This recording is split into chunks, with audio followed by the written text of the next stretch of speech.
నమస్తే రమగారు. నమస్తే జయ.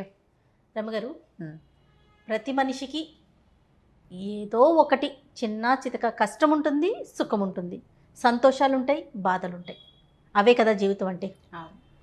సంతోషాన్ని తీసుకుంటాం, ఎంజాయ్ చేస్తాం, అవసరమైతే 10 మందికి చెప్తాం, లేకపోతే మనం ఒక్కరమే ఎంజాయ్ చేస్తుంటాం. కానీ బాధలు కష్టాలు వచ్చేసరికి 10 మందికి చెప్పేసుకోవాలి, ప్రతి ఒక్కరి దగ్గర మన బాధని వెలగక్కుకోవాలని చూస్తూ ఉంటాం.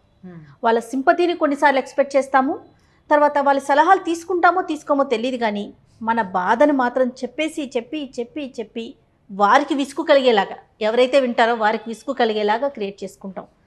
ఈ కష్టానికి బాధకి సంబంధించి మన ప్రయత్నం ఎంతవరకు జరుగుతోంది, వీటి నుంచి తప్పించుకోవడానికి మనం ఏం చెయ్యాలి అనే ఆలోచన చాలా తక్కువ ఉంటుంది రమ్మగారు.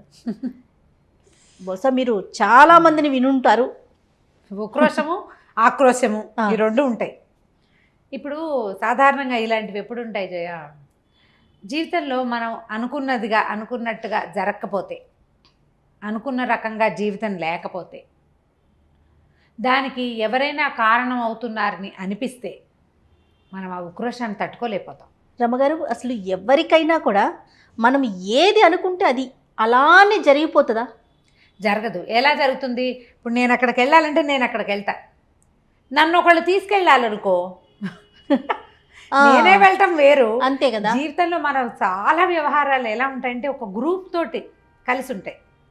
హస్బెండ్ అండ్ వైఫ్, అత్త మామ, ఆడపడుచు, లేకపోతే తోడుకోడలు, ఓ బావ మరిది, పిల్లలు, మన అమ్మ నాన్న, మన మేనమామ మేనత్త, ఇలా గుంపులతోటే సాధారణంగా కలిసి ఉంటాయి. ఇది జీవితం. ఒకవేళ బిజినెస్ ఉద్యోగము అనుకో, ఓ ప్రాజెక్టు, ఓ టీం వర్క్, టీంకి ఇంతమంది గుంపంతా పని చేయాల్సిందేగా. వీళ్ళల్లో ఎవరైనా ఒకళ్ళు సరిగ్గా ఉన్నా లేకపోయినా, ఒకళ్ళ వల్ల లేట్ అయినా అక్కడ అదేదో ఆగిపోతుంది. మనం ఎవడో ఒకడిని బ్లేమ్ చేస్తాం. ఇది తప్పదు. కాకపోతే ఏంటంటే కంటిన్యూస్ బ్లేమింగ్ వల్ల, ఎంతసేపు దాని గురించే మాట్లాడడం వల్ల ఆ ఆక్రోశాన్ని ఉక్రోషాన్ని వెడల్గక్కుతూ ఎన్ని సంవత్సరాలైనా సరే, అప్పుడు అలా చేశారు, ఇప్పుడు ఇలా చేశారు, అప్పుడు అలా అయింది, వాడు అలా చేయకపోతే ఇలా అయ్యేది, ఇలా చెప్పుకోవటం వల్ల ఏమైనా ప్రయోజనం ఉందా అని ఆలోచించాలి. ఎప్పుడు వెనక దాని గురించే మాట్లాడుకుంటే మనం ముందడుగు ఎప్పుడు వేస్తాం? ముందడుగు వేయము. అసలు ముందు మిమ్మల్ని మీరు ఎంత కష్టపడి మోసుకోవాల్సి వస్తుందో అది అసలు గుర్తించలేకపోతాం రమ్మగారు. చాలా వ్యాలిడ్ పాయింట్. అసలు ఎంత మోతో చేయ మన శరీరపు బరువు కంటే కూడా ఈ లో బరువు ఉంది చూసావా, మనం మార్చలేని విషయాలని వదిలిపెట్టేయటం నేర్చుకోవాలి.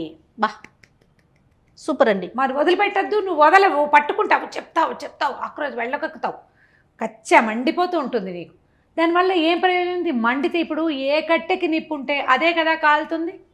అది నువ్వు మండుతూ ఉంటే ఎవరు కాలిపోతారు అందులో? మన శరీరమే కదా ఉంది లోపల.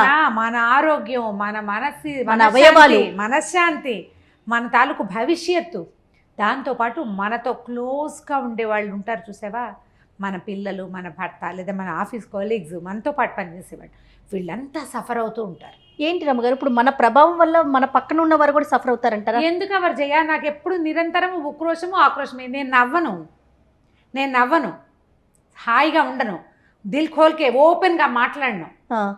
ప్రతిదానికి ఏదో ఒక ఎత్తిపొడుపు మాట అంటాను, సూటిపోటుగా మాట్లాడతా. అప్పుడు నువ్వు చేసావా అంటాను, నువ్వు ఏనాడైనా చేసావా అంటూ ఉంటాను. వాళ్ళకేం హాయిగా ఉంటుంది? నిజమే రమ్మగారు, కష్టంగా తోస్తుంది కదా. ఎంత విసుగు పుడుతుందమ్మా, ఈ కంపెనీని భరించలేకపోతారు తెలుసా. ఈ ఉక్రోషము ఆక్రోశము ఏంటంటే ఇవి కట్టెకున్న నిప్పులు, వాటిని నీళ్లు చల్లి ఆర్పేసుకోవాలి. అది ఎలాంటి నీళ్లు చల్లాలి? జీవితం మీద ఆశ, భవిష్యత్తు మీద ఆశ, మనతో పాటు ఉన్న వాళ్ళ మీద ప్రేమ, వాళ్ళు హాయిగా ఉండాలనే ఫీల్ నీకు గనక ఉంటే నువ్వు ఈ ఉక్రోషాన్ని ఆక్రోశాన్ని తగ్గించుకుంటావు. నీకు అది లేదు, ఎంతసేపు నీగోలే, వాళ్ళు ఎంత చచ్చినా సరే నీకు. నువ్వేం చేస్తావు? వండేస్తావు, పెట్టేస్తావు, తీసుకెళ్తావు, కొంటావు, అన్నీ చేస్తావు, కానీ ఏదో ఒకటి అంటూ ఉంటావు, దాన్ని అణుచుకోలేవు. ప్రతి వాళ్ళు కనెక్ట్ అవ్వాల్సిందే చేయ దేనికి. ఏదో చక్కగా బాగా చేసాం, నువ్వు పరిస్థితులు చూద్దాం, ఎలాంటి సిచ్యువేషన్స్ వస్తాయి జనరల్గా. ఒక ఫంక్షన్, అందరూ వచ్చారు, చాలా రోజులైంది కదా ఇలా కలుసుకుని అన్నారు ఎవరు. అవును, కొంతమంది అవును అన్నారు, సరదాగా ఆ మధ్య కలవలేదు, కుదరలేదు అన్నారు. ఒక ఆవిడ, ఈవిడికి ఎప్పుడూ మంటగా ఉంటుంది, నేను కూడా ఇలాగే పిలిచాను, మీరు ఎవరైనా మా ఇంటికి వచ్చారేమిటి, వీళ్ళింటికి ఈవిడ పిలిచింది కాబట్టి వచ్చారు కానీ అంటుంది. తను వచ్చింది అక్కడికి, ఈ మాట అనకుండా ఉండలేరు. వీళ్ళకి ఏం గుర్తొస్తుంటుంది, నేను ఇదివరకు మా ఇంట్లో ఫంక్షన్ అప్పుడు పిలిచాను, వీళ్ళు ఎవ్వరూ రాలేదు, ఇప్పుడు నా తోడుకోడలు పిలిస్తే ఆవిడ కోసం అందరూ వచ్చారు, నేను కూడా రావాల్సి వచ్చింది. మా ఇంట్లోనే కలిసేవాళ్ళంగా ఈ గ్రూపు. ఇప్పుడు నువ్వేం చేస్తావు, ఈ హ్యాపీగా ఉన్న దాన్ని నీ లోపల ఉక్రోషంతో స్పాయిల్ చేసి పారేస్తావు. కొంతమంది సంజయ్షి చెప్తారు అప్పుడు కుదరలేదని, అదని ఇదని. నువ్వు బాగా పిలవలేదని చెప్తారు కొంతమంది.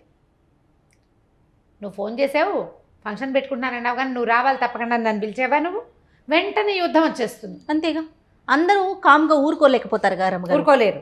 ఇదొకటి. వంట భార్య భర్త కబుర్లు చెప్పుకుంటావు, ఓ పక్క కూర్చుంటాం, ఓ చోట కూర్చుని అన్నాలు తింటుంటాం. ఈ కూర చాలా బాగుంది అనో, లేదా బాగుందని బాగుందా అని అడిగి ఆయన బాగానే ఉంది అంటే, అదే మీ అమ్మకైతే ఎంత బాగుందో అమ్మ అని చెప్తావు కానీ నాకు చెప్తావా నువ్వు? ఈ భార్య భర్త కూర్చుని కబుర్లు చెప్పుకుంటూ అన్నం తింటున్న సిచ్యువేషన్ చెడిపోయిందా? ఎంతసేపు ఇదే ధోరణి. దీనివల్ల నేను చెప్పాను కదా, కట్టెకున్న నిప్పు అది కాలుతూ ఉంటుంది, నువ్వు కాలిపోతూ ఉంటావు.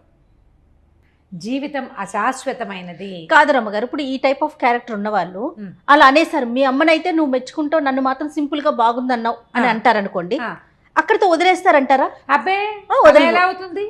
ఇప్పుడు ఆయన వదిలేసేవాడు అనుకో, పోనీ బాగానే ఉంటుంది. ఆయన ఈ చూసుకో అంటే ఉసుకో అన్నాడు అనుకో, అప్పుడు మా అమ్మ బాగా చేస్తుంది, నువ్వెప్పుడు చేసావు, నీ మొహానికి ఏదో ఇన్నేళ్ళకి ఇప్పుడు నేర్చుకున్నావు కానీ అంటాడు. అనగానే నేను అప్పుడు అది పెట్టాను, అప్పుడు ఇలా చేశాను, నేను అలా చేశాను, నువ్వు నన్ను నేను నడిపించుకున్నావు, మీ అందరూ అంతే, మీ నాన్న అంతే, మీ అమ్మ అంతే, మీ మామయ్య అంతే, వెళ్ళిపోతారు ఎక్కడికో. ప్రకాష్ అంటారు ఉసుకో అంటే డిస్కో అంటారు. అదే మీరంటే గుర్తొచ్చింది. అదే మాటలు నేర్చిన కుక్కని ఉసుకో అంటే ఉసుకో అంటుంది, అది కూడా అంటుంది డిస్కో. ప్రధానమైనది ఏంటంటే పోనీ అంతటితో ఆ విషయాన్ని వదిలేస్తారా, మళ్ళీ ఇంకోటి ఏదో క్రియేట్ అవుతుంది. మనకి దీన్ని సజావుగా పోనివ్వాలన్న ఉద్దేశం ఉండదు, ఖర్చు తీర్చుకోవాలనిపిస్తుంది ప్రతిదానికి కూడా. నేను అనే దానికి విపరీతమైన ఇంపార్టెన్స్ ఇవ్వటం. ఏం పెద్ద సమస్యలు ఉండవు, ఏదో ఇంట్లో సూటిపోటు పాటలు, అత్తగారులతో పడవు, అదే ఇప్పుడు నిజంగా తీవ్రమైన సమస్యలు ఏంటో మనకి తెలియక కదా. అంతేగా రమ్మగారు, నిజం చాలా తీవ్రమైన సమస్యలు, సంసారంలో ఇబ్బందులు, ఆర్థికపరమైన ఇబ్బందులు, మానసికమైనవి, కంపాటబిలిటీ అస్సలు లేక, ఆరోగ్య సమస్యలు, ఇవి పెద్ద సమస్యలు. అవి కాకుండా ఈ చిన్న పనులు నువ్వు ఒకటంటే వాళ్ళు ఒకటని, వాళ్ళు ఏదో అని, నువ్వు ఒకటి ఫీల్ అయితే వాళ్ళు ఇంకోలాగా ఫీల్ అయ్యి అదేదో అర్థం చేసుకుని వాళ్ళు వీళ్ళు కలిసి పంచాయతీ పెట్టి ఇవన్నీ ఏవో చిన్న చిన్న తగాదాలు అవుతూ ఉంటాయి. ఇవి ఎప్పటికీ మర్చిపోకుండా ఎంతసేపు వీటికి ఎక్కడి నుంచైనా సమాధానాన్ని ఎక్స్పెక్ట్ చేయొద్దు, ఇది మానేయండి.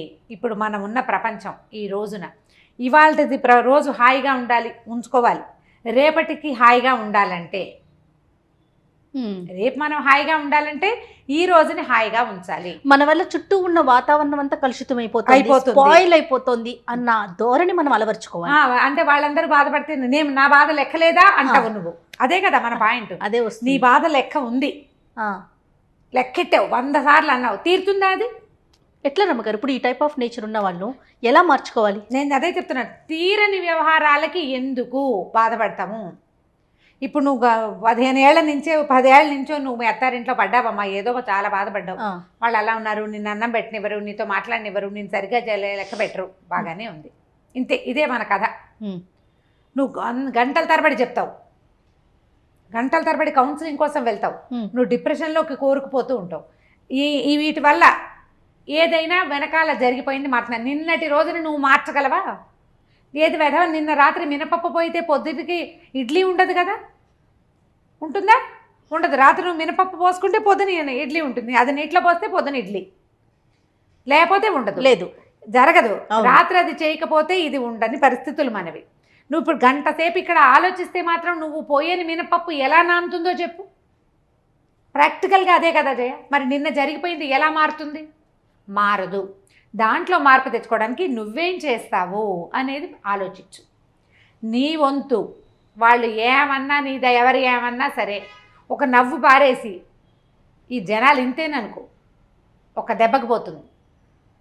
లేదా మార్చుకునే ప్రయత్నం నీ చేసుకో. ప్రవర్తన మార్చే ప్రయత్నం చేసుకో, లేదా అవతల వాళ్ళని మార్చుకో, లేదా సిచ్యువేషన్ మార్చడానికి నువ్వేం చేస్తున్నావు, అసలు నేను ఏం చేయటం వల్ల ఇలాంటి మాట నాకు వస్తుంది అనేది ఆలోచించు ముందది అది. ఇప్పుడు ఏమీ చేయకపోయినా కూడా కొంతమంది సూటిపోటి మాటలు పడతారు చెయ్య.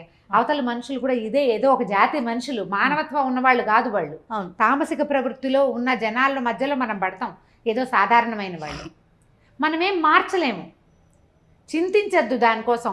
వేరే టైం పాస్కి వేరేది ఏర్పరచుకోండి, వేరే వ్యవహారం చూడండి, భగవత్ సహాయం తీసుకోండి, స్నేహితుల సహాయం తీసుకోండి, మీరు వేరే ఆ యావిగేషన్ పెట్టుకోండి, వేరే రకం పని చేయండి, వీళ్ళకి దొరకకుండా ఉండండి. ఒకవేళ దొరికినా ఏదైనా అన్నా కూడా వీళ్ళు ఇంతేనని వదిలేయండి. అది కష్టమే కానీ తప్పదు కదా, అంతేనా రమ్మగారు? అలవర్చుకోవాలి. నువ్వు మార్చుకున్నావా హాయిగా ఉంటావు. నువ్వు వాళ్ళు ఏమన్నా నువ్వు తిరగబడవు, ఏమీ చేయబోతే నోరు మూసుకుంటారు. ఎంతసేపు ఇట్లా అంటారు జయ, అవతల నుంచి పడితే కదా. అంతేగా, నువ్వు హైఫై వేస్తావు, ఇట్లా అంటావు, వాడు చేయెత్తడు, 10 సార్లు అన్నాక నీకే అనిపిస్తుంది, మానుకుంటావు చచ్చినట్టు. వాళ్ళు కూడా అలాగే మానుతారు. కొంతకాలం సమయం తీసుకోవాలి. నాకే ఈ కష్టాలు వచ్చినాయి, నేనే ఎందుకు పడుతున్నాను, నాకే ఈ బాధలు ఎందుకు వచ్చినాయి అనుకోవటం, సెల్ఫ్ సెంటర్డ్గా నేను అనుకున్నదే జరగాలనుకోవటం, ఈ 2 జీవితంలో తగ్గించుకోవాలి. అవి తగ్గించుకుంటే మీకు కంప్లైంట్స్ ఉండవు, కంప్లైంట్స్ తగ్గిపోతాయి ఆటోమేటిక్గా. జనాల మీద కంప్లైంట్లు చేయటం తగ్గించుకోండి. ఆ కంప్లైంట్స్ అనే నిప్పుకి దొరక్కండి. మీరు కంప్లైంట్ చేసినా వాళ్ళు మారరు. సినిమాటిక్గా మార్చేసే అవకాశం ఎవరికీ దొరకదు. అది లేదు, మిరాక్లస్ రెమెడీస్ దొరకవు. స్వభావాలు వాళ్ళు ఎవరు మారు. నేను మాత్రం ఎందుకు మారాలంటే నీ కర్మానుభవానికి మనం చేయగలిగేది ఏం లేదు. మనం చెప్పే విషయం అయితే అది డిసైడ్ సర్దుకో. ఎగ్జాక్ట్లీ ఇదే క్వశ్చన్ వస్తుంది రమ్మగారు. వాళ్ళు ఎవ్వరూ మారనప్పుడు, నన్ను అన్ని మాటలు అంటున్నప్పుడు, వాళ్ళు అలానే ఉన్నప్పుడు నేను ఎందుకు మార్చుకోవాలి అనే తాటే వస్తుంది తప్ప, ఇప్పుడు నేను మారితే నా వాతావరణం, నేను నా ఆరోగ్యం బాగుంటాము అనే ఆలోచన ఉంటే, ఇప్పుడు సఫర్ అయ్యేది ఎవరు? మనమే కదా. ఇప్పుడు ఏ కట్టె కాలుతుందో దాని మీద నీళ్ళు చల్లుతారా, మిగిలిన వాటి మీద చల్లుతామా? కాలేదాని మీద. వెరీ సింపుల్ గా నువ్వు కాలేదాని మీద నీళ్ళు చల్లడం తెలుసుకో.